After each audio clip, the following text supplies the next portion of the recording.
Nak Li ni nak dek. Pak Li ni nak. Haji Abdul Ghani tu.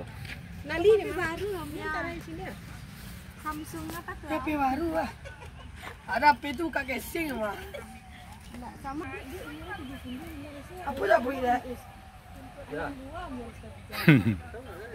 Ada ni di satu sedek di sini. Itu di keluar di grup. 62. Nyo moy sabo je sika. Nyo lagi tu 62 indah. Nam barang mo tu 65. Ini pusarannya Kak Rama. 2 bulan dah. Yang rumput-rumput besar tu cabut yang halus jangan. Mau enggak tu indah. Mau tipu kan? Ni di sini Asma. Ha. Ya lalu sini ya. Ya, ha. Bismillah. Allahu Akbar. Tanil Fatimah.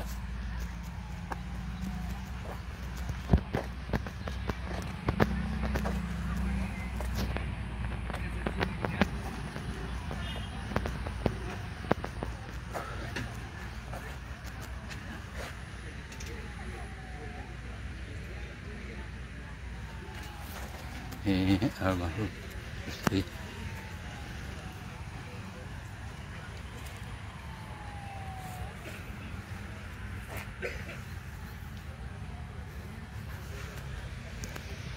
Kita sekarang menunggu mayatnya Kak Khadijah.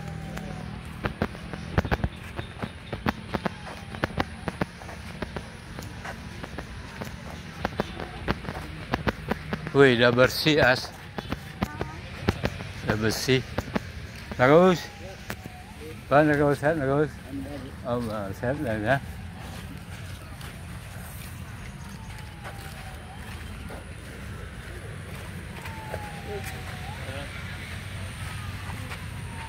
Sahil Burhan.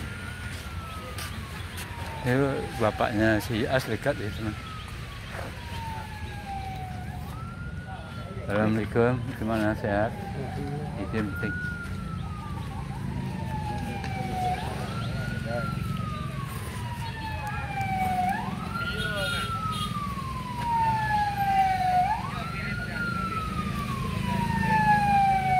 Besar.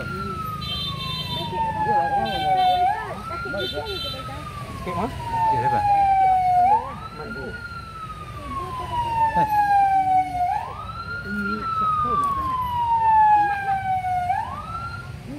Bapak Asna. Bapak di mana bang? Di sini. Nak ini bapak. Ya, ini bapak mah. Lalu sebelah bapak. Sebelah bapak berarti si Ya. Mat. Di mana calatan Dol? Assalamualaikum. Dulu dia nak apa peti dulu. Dia nak apa peti dulu.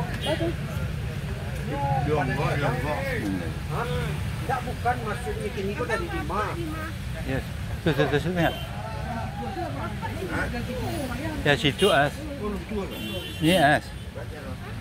Sini. Bismillah. Ya situ As. Ya. Ya, sebelah bapak. Sebelah bapak. Kasinan laluan Pak tu. Dia kasinan lalu. Ya. Kasinan. Mayat di situ. Mayat di sekolah.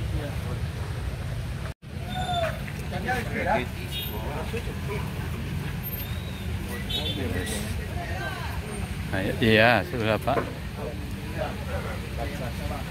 Oh, kelas dulu. Kita tiga. Ini dia tentang walak ni. Oh, rasa dia bawa buka kain-kain itu punya. Buka baru.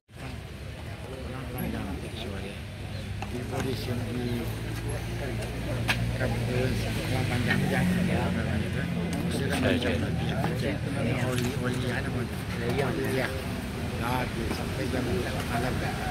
Anak bulan alat tidak boleh. Langkah-langkah. Iya. Saya nak bicara tadi boleh.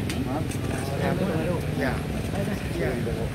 Nanti jam 1:30 ni masih di jam 9. Oh, ni lah. Ya. Di sini. Ya, cek dulu nawai cek.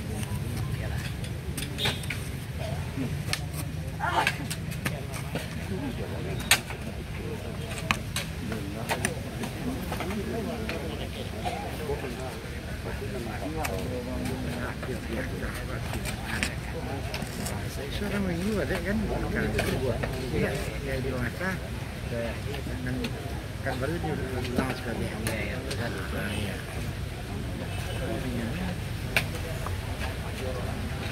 jadi wajah sekarang ya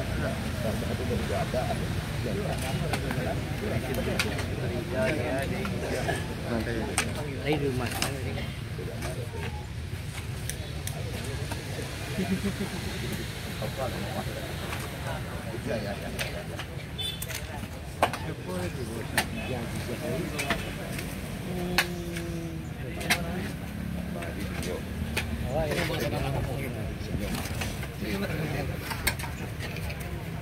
Lagi bisa.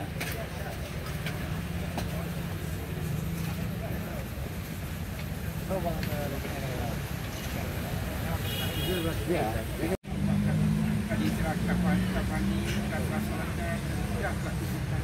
Kita berdoa kepada Allah dalam yang butuh dari Nabi sebaik-baik. Bapak Ibu, hadirin jemaah semuanya, hadiah Allah. Tadi kita di rumah sudah melepas dan ketika lepas itu kita sampaikan ya. Saya permintaan maaf dari ahli bait saudara dan pada saudara ini kami ulang kalau ada sanak saudara kami yang tadi tidak ada di rumah ada di sini. Jadi sudah nantinya ini terapanya dasarnya pada Amin. tapi mungkin sebagai manusia biasa ada salah dan khilaf dalam hidupnya. Itu kami minta kepada semuanya mohon maafkan bisa. Amin, sama. Alhamdulillah atas mampu terima kasih luar biasa. Kemudian kita berdoa kepada Allah mudah-mudahan almarhumah kepada Allah yang sebaik-baiknya ya Allah, sebaik-baiknya ya Allah, sebanyak kebaikan ya Allah, terima kebaikan ya Allah. Terus ada salah yang kali Allah ampun. Amin. Itu sebelum kita berdoa kita mengucapkan terima kasih kepada kita semuanya yang telah datang berbagi luka seluruh Sumatera Barat datang ke sini. Ya, terima kasih. Kami tidak bisa membalas, hanya Allah sebaik-baik pembalas. Mari kita tadahkan kepada Allah dan berdoa padanya. Mudah-mudahan doanya benar-benar dijabah ya Allah Subhanahu. Amin. A'udzubillahi minasyaitonir rajim. Bismillahirrahmanirrahim. Wassalatu wassalamu ala rasulillah wa ala alihi wa sahbihi ajma'in. Rabbana zalamna anfusana wa illam taghfir lana wa tarhamna lanakunanna minal khasirin. Rabbana la tu'akhidhna in nasina wa ta'na. Rabbana wa la tahmil 'alaina isran kama hamaltahu 'ala alladziina min qablina. Rabbana wa la tuhammilna ma la taqata lana bihi wa'fu 'anna waghfir lana warhamna anta maulana fansurna 'alal kafirin. Allahumma ighfir laha warhamha wa'fu 'anha wa akhrim nuzula wa siyam mahfalaha. Allahumma la tahrimna ajraha wa qulubana wa la taqina daha wa qulana wal. Ya Allah, semoga panggil harapan hidup kami, suara kami ya Allah. Tempatkanlah tempat yang sebaik-baiknya ya Allah. Ya Allah, jadikanlah kuburnya sepotong tanah surga ya Allah. Amin. Jadikanlah kuburnya teman-teman sebagian dari teman-teman surga. Amin. Sehingga beliau ya Allah, beliau almarhumah sangat banyak datangnya orang yang cintainya ya Allah. Amin. Pertemukan ya Allah, pertemukan ya Allah dengan orang-orang yang jauh lebih cinta pada ya Allah. Semua keluarga ya Allah, pertemukan dengan suasana yang sangat baik. Ya Allah, jadikanlah kematian ini ibarat bagi kami semuanya ya Allah.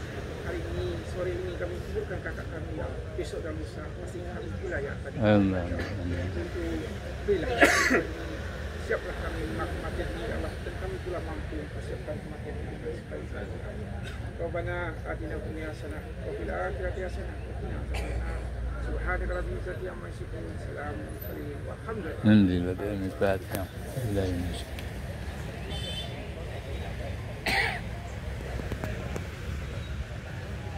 Amin amin ya Allah. Amin ya Rahim.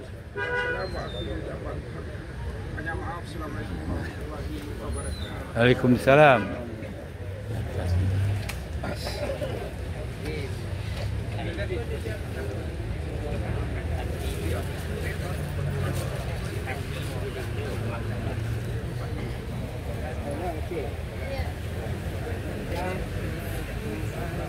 Kasih siram aja bunganya kiri kanan tuh kasih orang. Kasih habis bunganya. Tetangganya kasih tetangganya. Ya. Kasih tetangganya kiri kanan.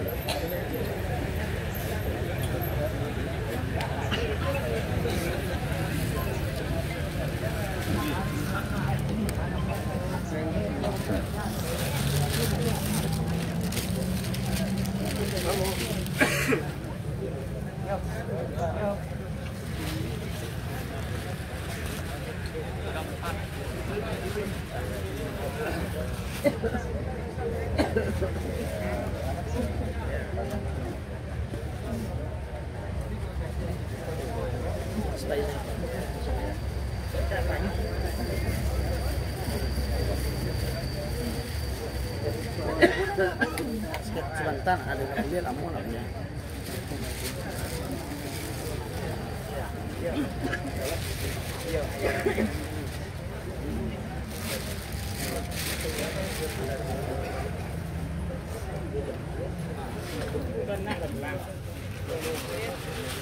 Ya,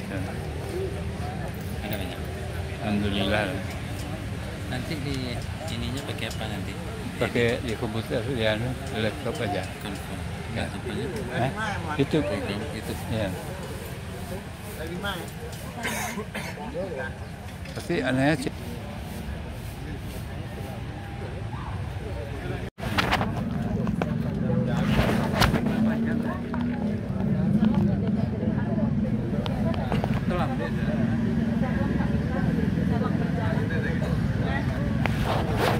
Oh iya, dia pesan liburan.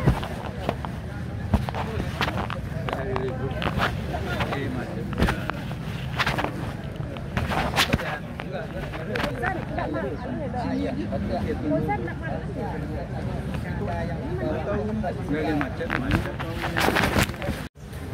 Kali macam sekali. Oh,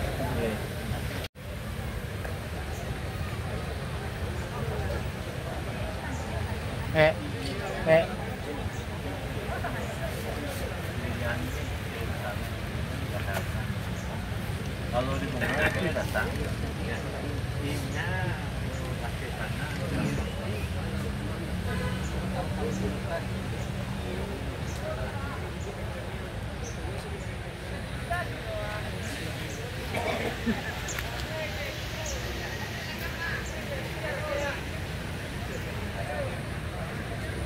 Selesai guys dalam menguringnya almarhum Khatijah guys di tempat sebelah bapak dan dengan bapak Abu Bakar.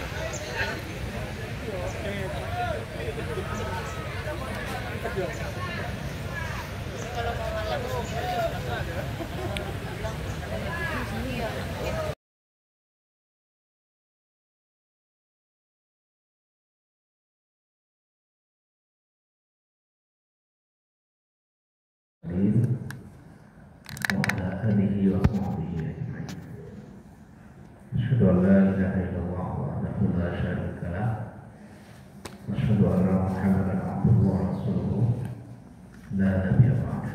أما بعد قال الله تعالى في القرآن الكريم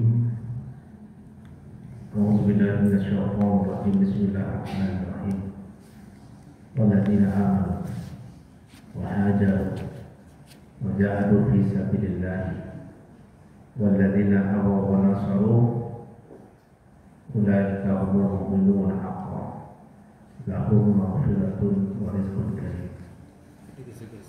Dan orang-orang beriman itu serta orang-orang yang berhijrah dan orang-orang yang berjihad di jalan Allah serta mereka memberikan perlindungan kepada yang berjihad itu, mereka itulah orang-orang mukmin yang sejati. Untuk mereka ampunan dan rezeki yang mulia. Surat Al-Anfal ayat 74. Subhanallah Allah Ta'ala lahum ma'aqibatun min bayni aydihim wa min khalfihim yahfazuna min amrillah. Inna Allaha la yughayyiru ma biqaumin hatta yughayyiru ma bi anfusihim. Bagi setiap manusia itu ada yang mengawasi dari depan dan belakang mereka. Mereka itu menjaga atas perintah Allah. Sesungguhnya Allah tidak akan merubah nasib satu kaum hingga kaum itu merubah nasibnya. Subhanallah Allah Ta'ala ya ayyuhallazina amanu wa taqullaha ma qaddamat lighad wa taqullaha innallaha khabirun bima ta'malun. Wahai orang beriman, bertakwalah kepada Allah dan hendaklah setiap diri itu mau melihat yang sudah lewat untuk hari esok. Bertakwalah kepada Allah Sesungguhnya Allah akan memberitakan apa saja yang pernah kamu perbuat. Subhanallah.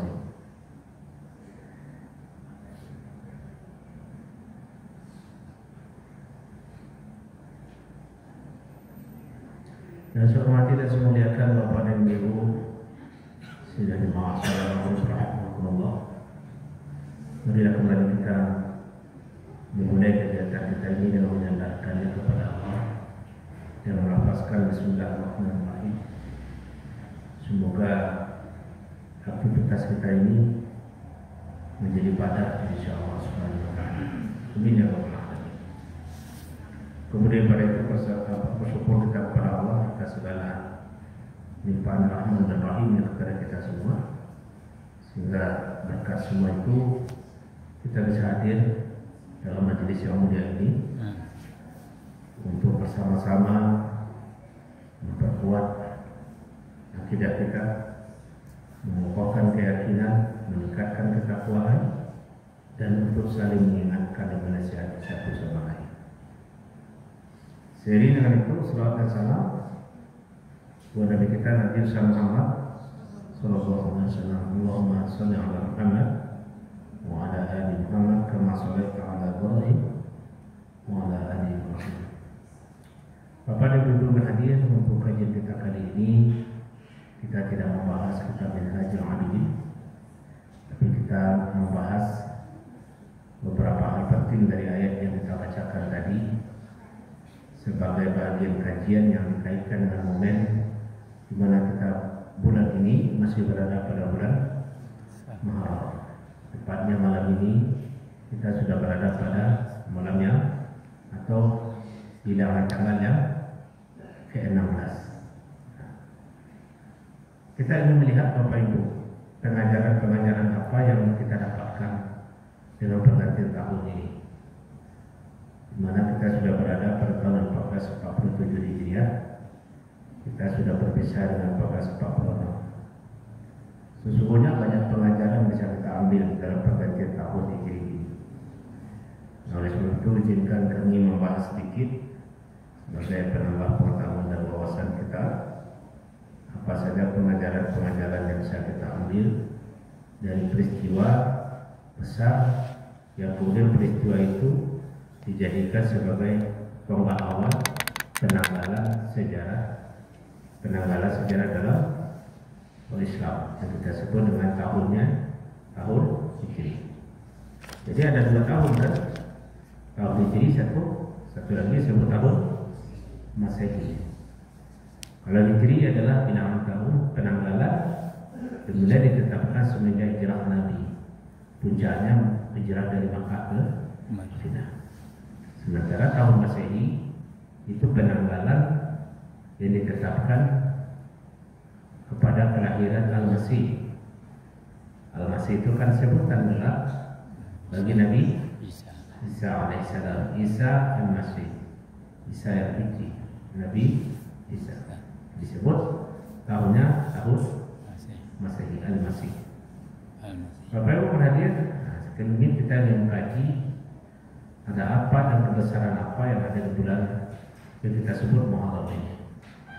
Dalam Al-Quran ditegaskan bahwa ada 4 bulan yang disebut dengan bulan yang hurum, atau bulan disebut bulan yang hurum itu halal, dimuliakan, ditinggikan, itu namanya hurum.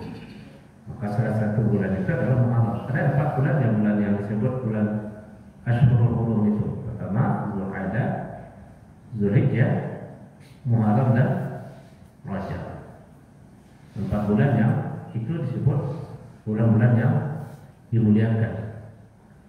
Bulan-bulan yang dari dulunya sebelum Nabi datang pun, sebelum kelahiran Nabi Muhammad SAW, bulan-bulan itu sudah dikenal oleh masyarakat sebelum Islam sebagai bulan yang diagungkan, sebagai bulan yang dimuliakan, bulan yang disucikan. Nah, kalau kita melihat sejarahnya, kenapa penanggalan itu di tahun diambil bulan Muharram? Karena ternyata bulan Muharram itu bulan yang besar. Peristiwa besar yang terjadi dalam sejarah Islam itu adalah yaitu peristiwa hijrahnya Nabi Muhammad SAW dari Makkah ke Madinah beserta sahabat. Kenapa tidak peristiwa-peristiwa lain? Kan banyak peristiwa lain. Peristiwa kelahiran atau peristiwa kematian Nabi. Kenapa lah itu diambil sebagai penanggalan? Nah, ternyata alasannya adalah kenapa sahabat mengusulkan itu karena hijrah itu sesuatu yang sangat berat, sesuatu yang sangat berat dan sesuatu yang sangat berkesan, luar biasa beratnya. Nah, itu makanya itu saja. Izin Pak Ibu ya. Karena ini sesinya dari tadi sudah banyak. Jadi mohon izin Ustaz. Ya, kalau Ustaz mau minum silakan. Mau minum aja kita habis. Alhamdulillah. Jadi kenapa hijrah? Mungkin kita bertanya, kan banyak tanggal-tanggal penting, kelahiran Nabi, wafat Nabi ya, atau meninggalnya Khadijah, yang begitu perasaan Nabi luar biasa, macam-macam. Tapi kenapa hijrah? Kenapa tidak tanggal-tanggal lain? Jawabannya adalah begitu berkesan, begitu beratnya perjuangan umat Islam untuk hijrah itu. Tidak mudah untuk hijrah itu. Untuk pindah itu tidak mudah. Kenapa? Karena sahabat yang hijrah itu betul-betul di situ apa itu diuji betul kesetiaan dan kepatuhannya. Diuji kesetiaannya kepada Nabi, diuji pula kepatuhannya kepada perintah Allah dan Rasul. Diuji. Maka disitulah ujian keimanan itu salah satunya di situ. Berat itu betul-betul diuji. Kenapa? Karena harus berpisah dengan keluarga, berpisah dengan harta benda, berpisah dengan karib kerabat, ya, diburu, dikejar, perginya tidak pergi dengan tenang, ya, berat, selalu diintai segala macam. Jadi ketika itu betul-betul diuji betul keimanan para sahabat, kesetiaannya betul-betul diuji.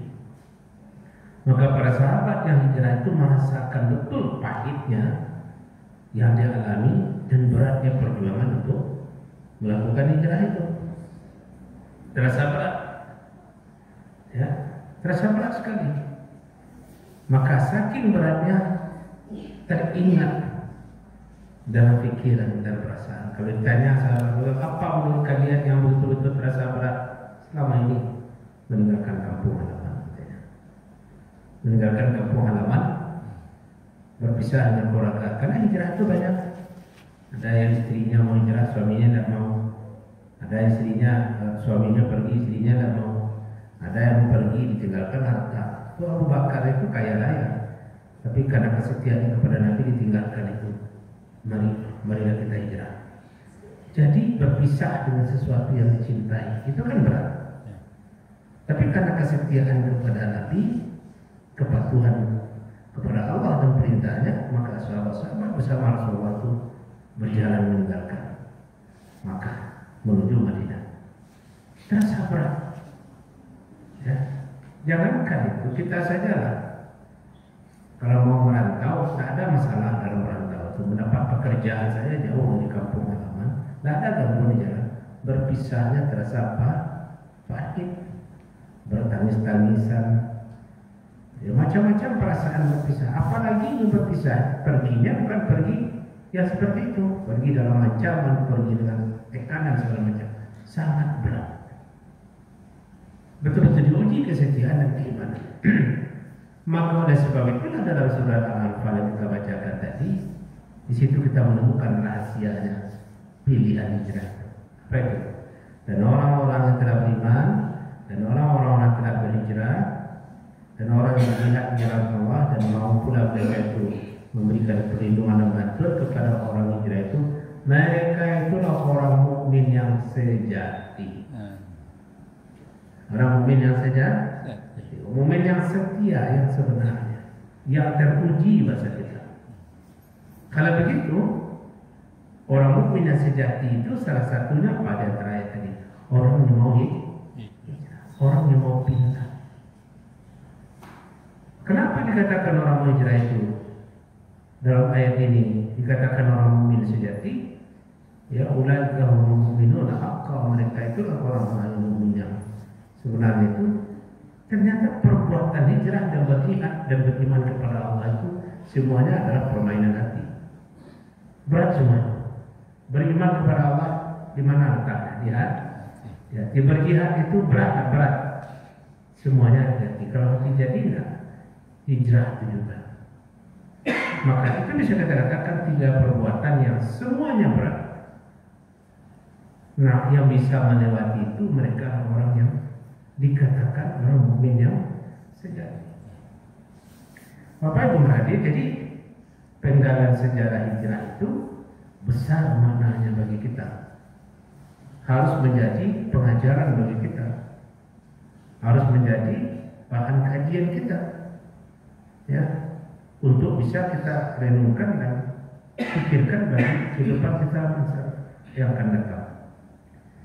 Dari peristiwa hijrah yang besar dan berat itu, setidak-tidaknya ada 3 dan 4 pengajaran yang kita bisa ambil yang kita kaitkan dengan kehidupan kita. Yang pertama adalah bahwa hijrahnya Nabi dan sahabat itu tidak akan pernah terjadi kecuali orang-orangnya yang ada di dalam peristiwa itu adalah orang yang ikhlas dan tulus kepada Allah. Kalau begitu hijrah itu bisa terlaksana ketika orangnya tulus dan ikhlas, mengajarkan keikhlasan kepada kita. Makanya di masa itu Bapak Ibu kita mendengar sebuah hadis yang sering dibacakan. Apa kita hadisnya bunyi ini? Innamal a'malu bil niat wa innamal likulli imrin ma nawa. Wa man kana hijratuhu ila Allah wa rasul fa hijratuhu ila Allah wa rasul. Wa man kana hijratuhu ila dunya yusibuha aw imra'atun yankihuha. Hadis itu disampaikan oleh Umar bin Khattab, Abu Hafsah. Jadi Umar bin Khattab itu gelarnya, panggilannya Abu Hafsah. Anaknya salah seorang bernama Hafsah. Beliau mengatakan, suatu ketika aku mendengar Rasulullah bersabda. Dalam riwayat dikatakan ketika itu di masa-masa dan musim hijrah itu ada 2 orang yang datang kepada Rasulullah. Yang keduanya laki-laki. Yang satu masih muda, yang satu sudah tua tapi belum terlampau tua, masih kuat tenaganya. Sama-sama menghadap Rasulullah. Yang muda menyampaikan kepada Rasulullah, ya Rasulullah, aku ingin hijrah. Ditanya oleh Rasulullah, apa alasan hijrah? Dia katakan, aku hijrah ya karena calon istriku sudah dulu hijrah. Kalau tidak ikut menyusul, bagaimana nasibnya? Nanti dinikahi oleh orang di sana. Jadi dasarnya hijrah apa? Karena calon istrinya berangkat. Kalau bahasa Minang, takut. Apakah Karambia? Condong. Apa tuh? Apakah kami condong besar? Petang Jawa, buah juga. Dari ketek ditanam, dibersihkan, dipupuk. Begitu juga bunga putih, buah, lah masak, dibuang-buangnya ditupai. Lah masak, jatuh ke ada orang mengambil. Apa perasaan bu? Hadir, sadir. Nah, berarti ibu pernah mengalami itu. Itu yang dikhawatirkan oleh pemuda tadi. Ini Pak dan hijrah. Yang satu lagi menyatakan aku juga hijrah, yang sudah ingin hijrah. Ditanya, kenapa mereka? Dia jawab, saya ingin berdagang karena di Mekah ini sudah betul-betul diintimidasi. Karena di masa itu kan orang-orang yang sudah menyatakan keislaman kepada Allah itu disakiti, diboikot, segala macam. Maka dia mengatakan aku ingin hijrah, ingin berdagang, mudah-mudahan berdagang lancar, itu macam-macam keinginan. Dunia lah alasannya. Disitulah Rasulullah mengungkapkan sebuah hadis, innamal a'malu binniyat. Kita kaji hadis ini. Innamal a'malu, hanya saja amal adalah bentuk jamak dari kata amalun. Amal itu pekerjaan-pekerjaan, perbuatan-perbuatan yang kemudian kita sebut amaliyah. Yang amaliyah tentu berkaitan dengan yang baik. Hanya saja segala amal amaliyah kita yang kita perbuat binniyat. Bi, tertulis bi. Bi itu dalam bahasa Arab kaidahnya itu bermakna ibtida, memulai. Maka innamal a'malu binniyat artinya segala amal itu permulaannya yang perlu dilakukan dari amal apa? Niat. Jadi artinya apa itu Bapak Ibu? Kalau kita beribadah, dua bentuk amal kita. Kalau dalam tasawuf kata pertama amal zahir, yang kedua amaliyah batin. Kita mau sholat, yang zahirnya mana? Allahu Akbar, kita baca ada semua. Tapi sebelum yang zahir kita lakukan amaliyah batin, yang pertama yang kita lakukan apa? Niat. Maka amaliyah batin kita niat mendahului amaliyah zahir kita. Maka dalam ibadah niat itu di awal atau di akhir? Ya di awal. Maka itu dikatakan segala amal itu dimulai dengan niat. Maka apapun ibadah yang kita lakukan, amaliyah pertama yang kita lakukan amaliyah batin. Niat. Ya, itu makanya mulai. Dan ini kalau kita hubungkan pula dengan surah Al-Fatihah, salah satu ayat daripada surah Al-Fatihah itu berbunyi Bismillahirrahmanirrahim. Babnya di awalnya kan Bismillah. Ba sama maksudnya itu. Ba tidak namanya ba berarti memulai. Maka mulailah pekerjaan ini atas nama Allah. Maka itu Rasul katakan segala amal itu dengan niat. Jangan beramal tanpa niat. Masuk kita ke masjid, sholat aja kita. Apa niatnya? Jelas-jelas niat itu. Atau kita punya duit di tangan, ketemu dengan orang, kasih aja duitnya. Pembelian kita itu niatnya apa? Tidak bisa kita mengatakan terimalah yang saya berikan ini. Pokoknya semuanya ada di situ. Zakat ada, utang ada, sedekah ada. Pokoknya lengkap-lengkap, ramas di dalam itu ada. Niat itu satu-satu. Maka ada orang bertanya kepada saya, Ustaz, saya puasa hari Senin. Tapi puasa Senin itu boleh tidak niatnya 3? Pertama puasa niat sunat, langsung puasa qadha, ya. Sudah 2 itu kan? Tambah pula puasa yang lain. Boleh tidak? Satu niat untuk satu ibadah. Dan mulai dengan niat. Ya. Dan niat itu kemana kita tujukan niat dan perbuatan? Satukan pengertiannya dengan surat Al-Bayyinah.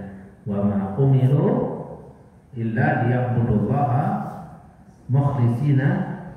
Tidaklah mereka diperintah oleh Allah dalam beribadah itu kecuali dalam keadaan mukhlis. Mukhlis itu artinya apa? Berada pada keikhlasan. Mukhlis itu ikhlas. Artinya ikhlas apa? Ditujukan perbuatan itu hanya kepada Allah. Lalu ada satu surat namanya surat Al-Ikhlas. Dalam surat Al-Ikhlas itu ada nggak tertulis ikhlas di dalamnya? Lalu kenapa nama surat Al-Ikhlas? Ya, kesucian. Karena isi daripada surat Al-Ikhlas itu adalah ketauhidan kepada Allah.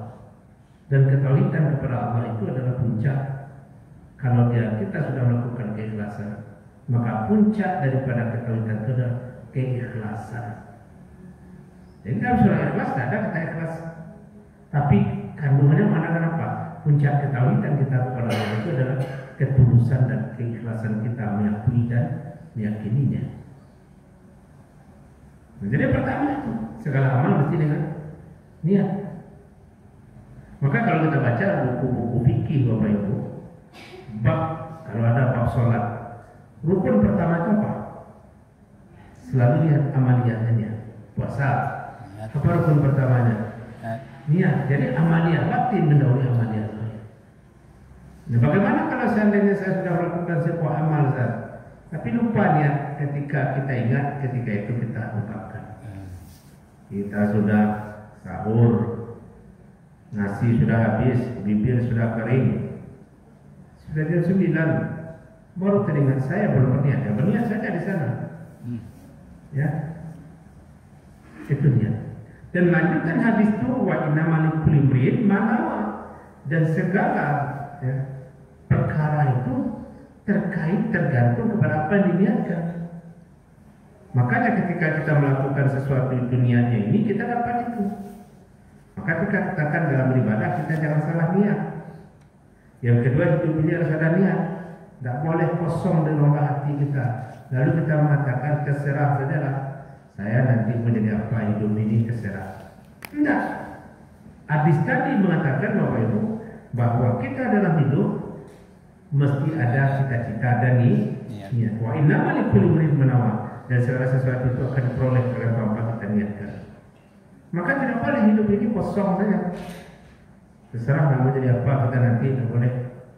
Pokoknya jalani saja hidup ini. Gimana endingnya kita tunggu dan kita terima saja, tidak bisa. Jadi makanya hidup itu harus ada niat. Niat itu maksudnya ada cita-cita besar kita. Mau jadi apa kita, mau seperti apa kita. Dan Allah menjadikan akan berikan sesuatu itu. Maka sambung hadis tadi, siapa yang hijrahkan Allah dan Rasulnya, maka hijrah Rasulullah yang akan mengasihi.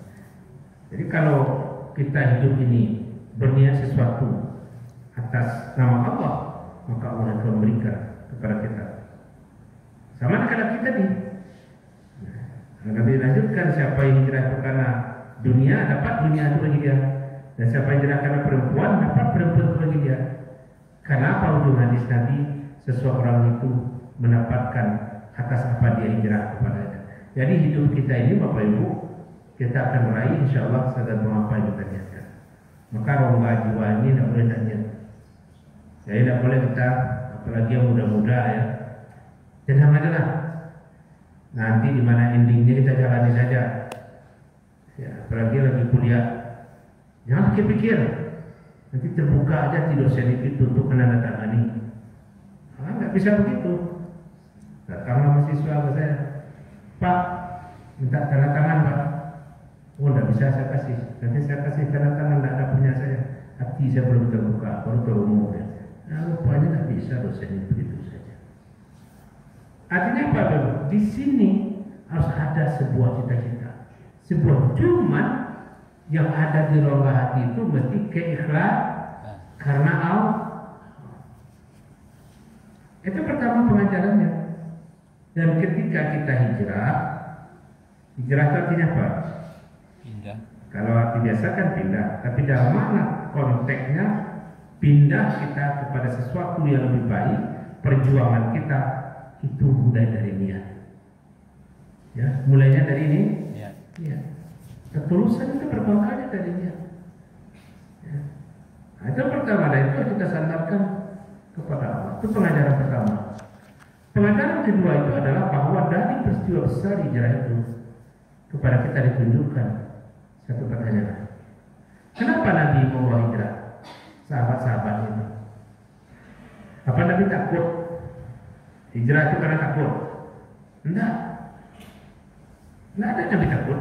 Tapi Nabi hijrah itu membawa sahabat dan kerabat keluar supaya mereka menemukan dunia baru. Dan di situ-situ saja, sehingga mereka selamat, mereka aman dan menemukan dunia baru. Artinya apa, Bapak Ibu? Hidup ini perlu sesuatu yang baru. Kita harus menemukan kehidupan yang baru. Lalu bagaimana maksudnya Ustaz, apa saya harus pindah? Tidak mesti pindah tempat. Tapi maksudnya adalah dengan hijrah itu Nabi ingin merubah keadaan, merubah nasib. Kalau begini-begini saja kaum ini, mereka akan begini-begini saja.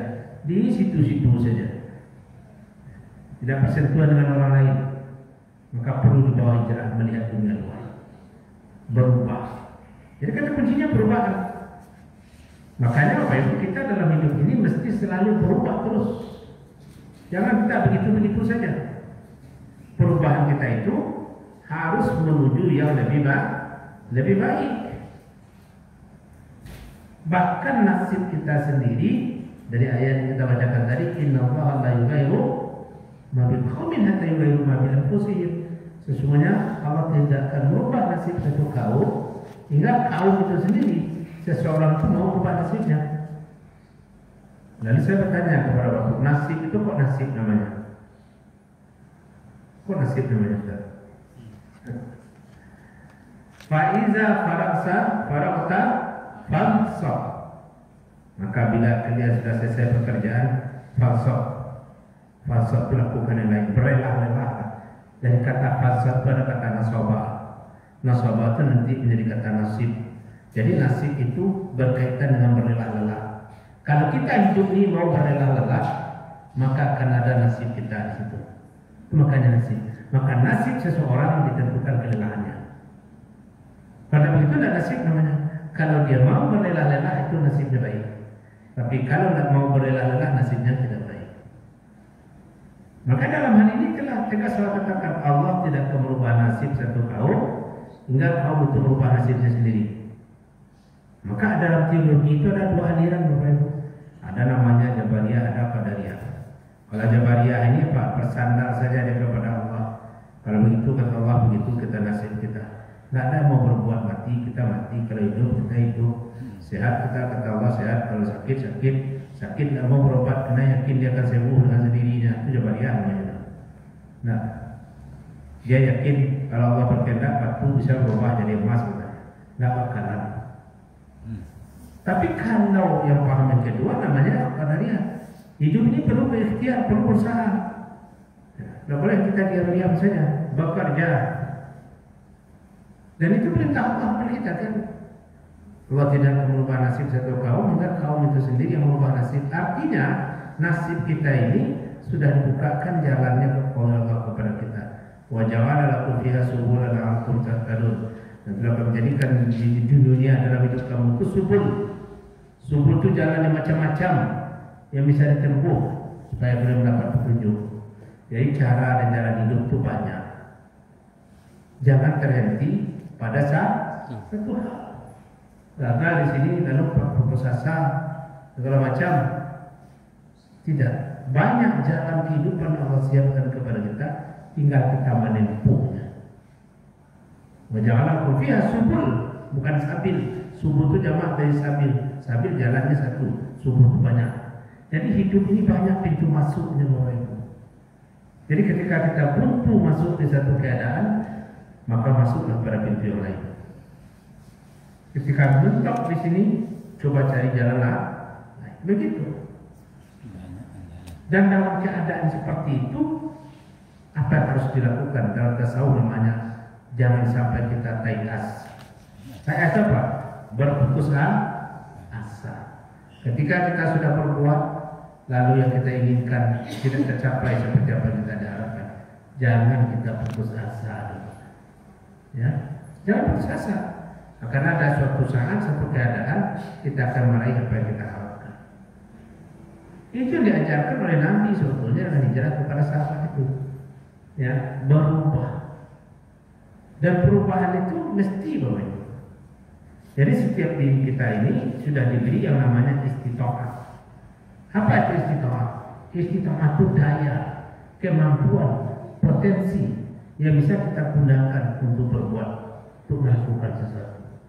Cuma sebagian kita kadang-kadang tidak menyadari itu. Tidak mau mempergunakannya. Kita lebih suka berdiam diri. Maka ada namanya sunatullah. Sunatullah itu apa? Kalau kita jalan hidup ini penuh dengan kesungguhan, ya dapat. Maka ada pepatah mengatakan manjada siapa yang bersungguh-sungguh pasti mendapat. Kalau tidak bersungguh-sungguh ya tidak mendapat. Artinya itu aturan hidup kita. Jadi kehidupan kita ini dalam peristiwa hijrah itu yang perlu kita ambil itu adalah kita harus bergerak, harus berbuat, tidak boleh diam. Ya, tidak boleh diam. Jadi nasib kita tidak boleh kita tangisi. Memang sudah nasib kami ini dari nenek moyang memang seperti ini. Tidak ada seperti itu. Kita harus berusaha menebus nasib. Dan orang yang mau berbuat, dia akan mendapatkan sesuatu dari apa yang dia perbuat. Berubah. Ya. Cuma perubahan itu kemana? Tetap perubahan itu kepada yang lebih baik. Dalam bidang apa? Pertama, berubahlah dalam hal menuju kebaikan dalam akidah kita, keyakinan kita. Hendaknya kita bergerak menuju yang lebih baik. Selama ini masih kurang, masih ragu, jangan ragu lagi sampai ke tingkat yakin. Yang kedua dalam ibadah, bergerak dari ibadah kita itu hendaknya menuju yang lebih baik, lebih sempurna. Itu harus kita lakukan. Maka dikatakan apa? Orang yang hari ini sama saja dengan hari kemarin, orang apa itu? Merugi kan? Kemarin ini juga tidak ada tambahannya, begitu saja. Tidak ada peningkatan, itu merugi kan? Orang yang hari ini lebih buruk daripada hari kemarin, kecelakaan. Orang yang hari ini lebih baik dari kemarin dan hari esok lebih baik dari ini, itulah orang buruk. Jadi Islam itu menyuruh kita untuk berubah, untuk berbuat dalam hidup ini. Tidak boleh kita diam, meratap nasib. Tidak bisa dia berbuat kita. Ya. Maka kalau kita berbuat, insya Allah akan ada kita temukan sesuatu. Jadi tidak boleh kita diam. Nah, kalau dalam manusia dalam menjalani kehidupan itu menghadapi cobaan dan gelombang kehidupan itu biasa. Ya, kita dituntut sabar dan tawakal. Jangankan kita, semua para nabi saja juga diuji ketabahannya, diuji kesabarannya. Ya, sama dengan kita. Itu pengajaran kita ambil. Ya, pengajaran yang kita ambil dari terjadinya peristiwa Hijrah. Yang ketiga, apa pengajarannya? Pengajaran dari waktu yang berubah ini adalah namanya introspeksi diri. Wahai orang beriman, bertakwalah kalian kepada Allah dan hendaklah setiap diri melihat apa yang sudah lalu untuk hari esok dan bertakwalah kepada Allah. Sesungguhnya Allah akan memberitakan apa yang kamu perbuat. Apa di situ? Setiap diri kita diperintah oleh Allah untuk melakukan evaluasi. Evaluasi apa? Evaluasi kerja kita evaluasi. Kehidupan kita evaluasi. Semuanya kita evaluasi. Ya. Jangan kita biarkan begitu saja. Jadi intinya apa? Tidak boleh hidup ini tidak ada perbaikan. Harus ada perbaikan. Kita evaluasi dalam kehidupan kita, dalam ibadah. Apakah ibadah saya ini sudah tepat, sudah betul, sudah benar? Ya, apakah bacaan sholat saya ini sudah tepat, benar, atau tidak? Maka di dalam Al-Quran banyak kita temukan ayat-ayat yang berkaitan dengan disuruhnya kita untuk selalu berbuat, bekerja, dan evaluasi. Ya. Tentu saja Bapak Ibu, ketika kita sudah selesai sholat, disuruh kita bertebaran di atas bumi supaya nasib kita berubah. Apabila kulihat di sholat fantashiru bil amri. Ya, kalau kita mau berbuat, insya Allah sesuatu yang tidak mungkin belum kita mungkin.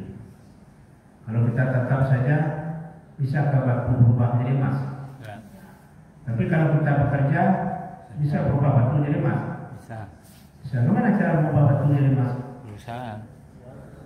Ini kita kumpulkan batu bekerja, kita jual jadi emas dia. Jadi bisa. Kalau kita bekerja kita menemukan sesuatu. Oleh sebab itulah jadi dengan pergantian waktu ini perlu menjadi perenungan bagi kita. Yang terakhir yang keempat, pergantian waktu itu adalah pengajaran bagi kita untuk mengenal hakikat hidup. Apa hakikat hidupnya? Dengan bertambahnya waktu, memang kita kelihatan bertambah senior. Tapi pada sisi lain, semakin menipis kuota kehidupan kita. Ya kan? Kuota kehidupan kita, kuota umur kita, ibaratkan kapal berlayar, sudah semakin dekat ke pantai. Itulah yang harus kita renungkan. Itulah yang harus kita pikirkan. Sudah sampai di mana kira-kira kapal ini berlayar? Apakah mau berlayar baru atau sudah kelihatan pantai yang akan dituju? Wallahu a'lam bishawab. Tapi perjalanan yang kata Imam Ali, kita ini oleh Imam Ali dikatakan seperti kafilah. Apa itu kafilah? Orang berjalan pergi berdagang, yang duluan berangkat sudah duluan juga sampai. Kita adalah orang yang ada di tengah-tengah perjalanan itu. Dan suatu saat kita pun akan sampai ke situ. Maka oleh sebab itu hendaklah kita mengenal diri kita masing-masing. Hasibu qabla an tuhasibu. Apa itu? Renungkanlah dirimu, pikirkanlah dirimu, hisablah dirimu sebelum kamu dihisab. Ya, disuruh kita untuk merenungkan hakikat diri kita. Karena dalam Al-Quran perjalanan hidup ini sudah jelas. Kaifa takfuruna billahi wa kuntum amwatan. Fa ayakum summa yumitukum summa yuhyikum summa ilaihi turja'un. Bagaimana mereka kufur kepada Allah? Dulu mereka itu mati. Kamu dulu mati. Kita dulu mati. Di mana matinya? Sebelum kita berada dalam rahim ibu kita, sebagian di bapak, sebagian di ibu, mati kita. Fayakum, lalu kami hidupkan kamu dalam rahim besar kita, terlahirlah kita. Itulah hidup kita hari ini. Summa yumitukum, kamu kemudian akan matikan. Summa yuhyikum, kemudian kamu dihidupkan, dimatikan dalam barzakh, dihidupkan lagi dan zaman summa ilaihi turja'un. Kemudian kembalilah kamu kepada Allah. Summa. Secara bahasa summa itu tidak apa itu, ditertib. Urutannya dekat. Ja'a si A, summa si B. Antara si A dan si B itu jaraknya dekat. Maka antara hidup dan mati itu jaraknya dekat. Ini yang perlu kita renungkan. Kalau sudah kita renungkan, ini sama seperti meminum air laut kita, tidak pernah kenyang-kenyangnya, tidak pernah lepas mau mengejar dunia saja terus. Berubah kita menjadi seperti semut, pagi siang malam mencari saja. Karena ada manusia kalau berubah jadi samui hanya manusia berubah jadi samui itu kan. Tidak ada tekanan lalu, tidak. Pikir saja cari bahan yang ada pek. Nggak tahu buat banyak karya itu, pikirnya bahan yang betapa banyak karya itu.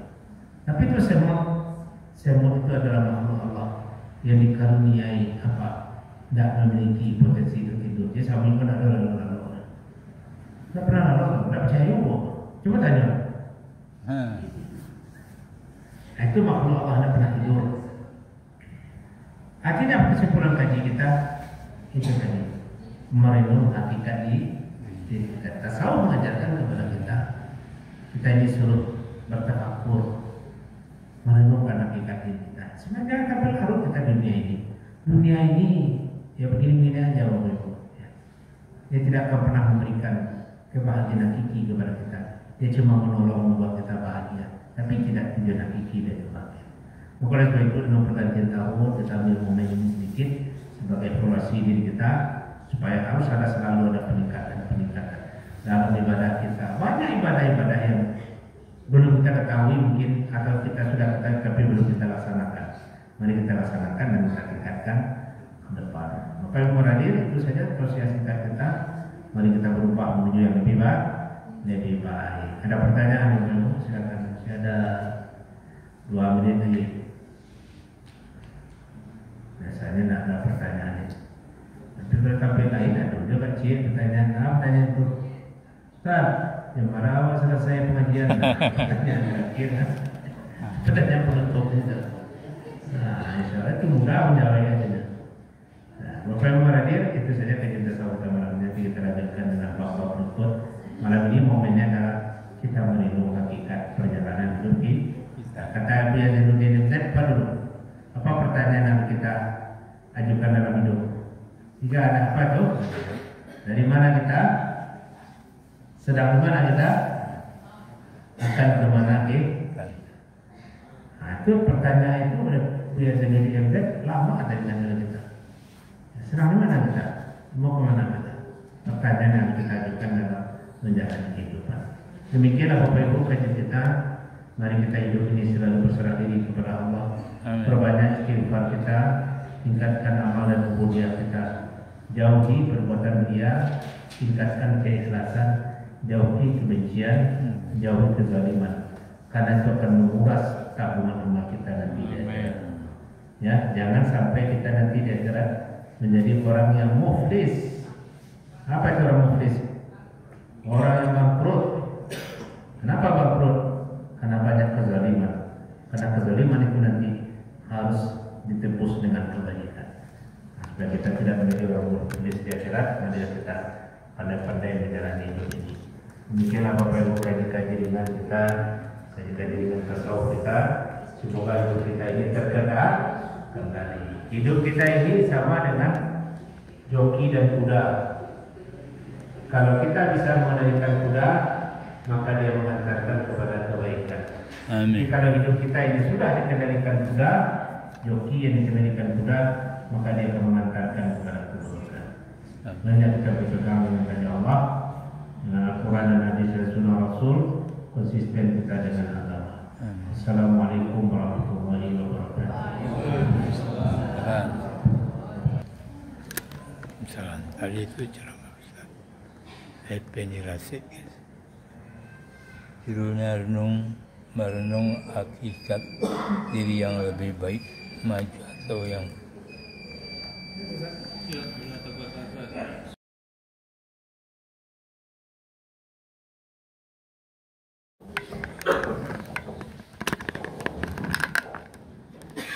mudah-mudahan hari ini kita luruskan saw dan juga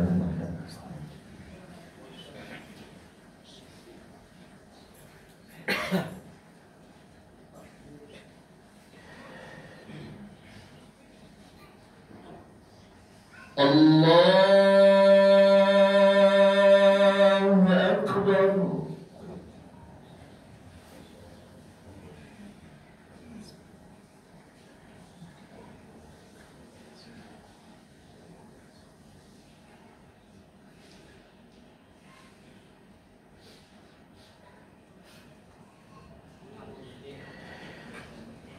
Bismillahirrahmanirrahim. Alhamdulillahi Rabbil alamin. Ar-Rahmanirrahim. Maliki yawmiddin.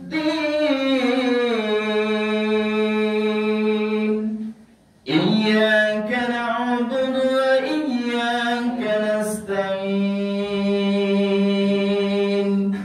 Ihdinas siratal mustaqim. Siratal ladzina an'amta 'alaihim ghairil maghdubi 'alaihim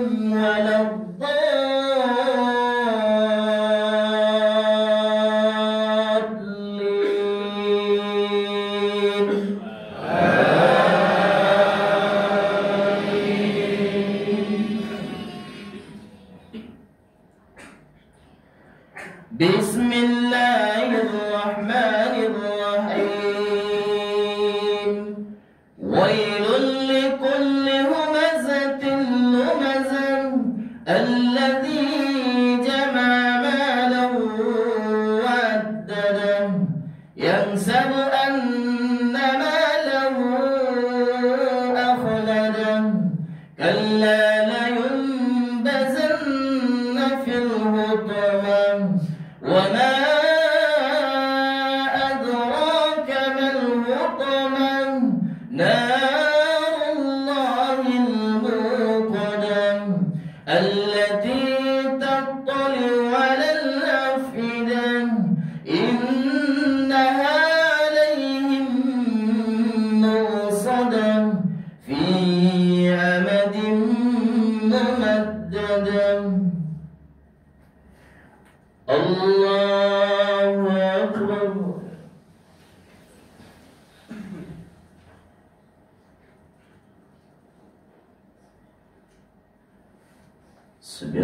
Sami'allahu liman hamidah.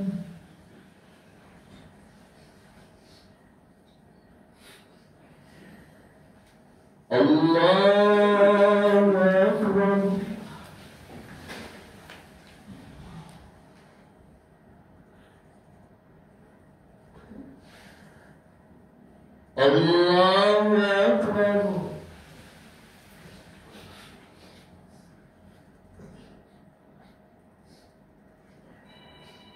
الله أكبر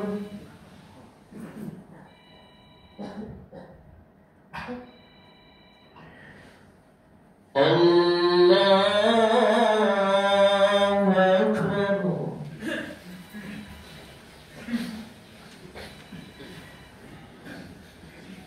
بسم الله الرحمن الرحيم الحمد لله رب العالمين الرحمن الرحيم مالك يوم الدين إياك نعبد وإياك نستعين اهدنا الصراط المستقيم صراط الذين أنعمت عليهم غير المغضوب عليهم ولا الضالين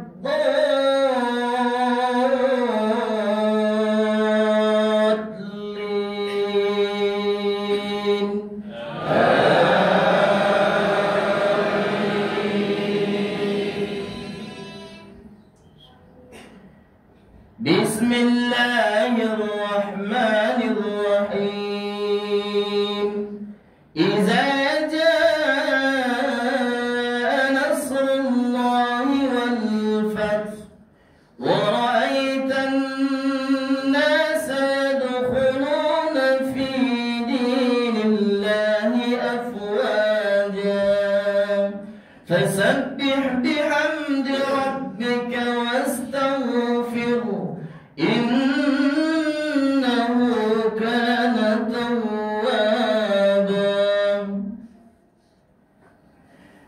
الله أكبر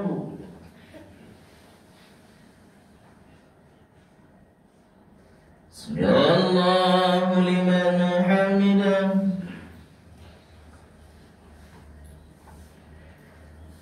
الله أكبر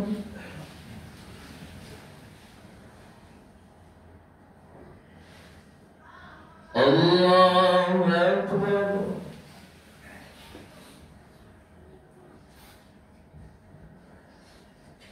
الله أكبر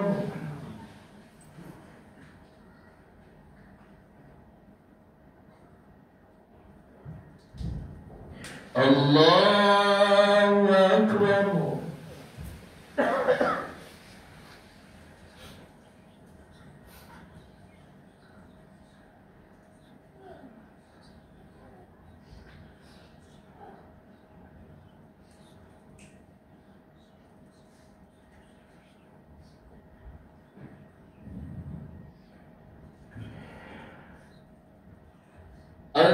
السلام عليكم ورحمة الله السلام عليكم ورحمة الله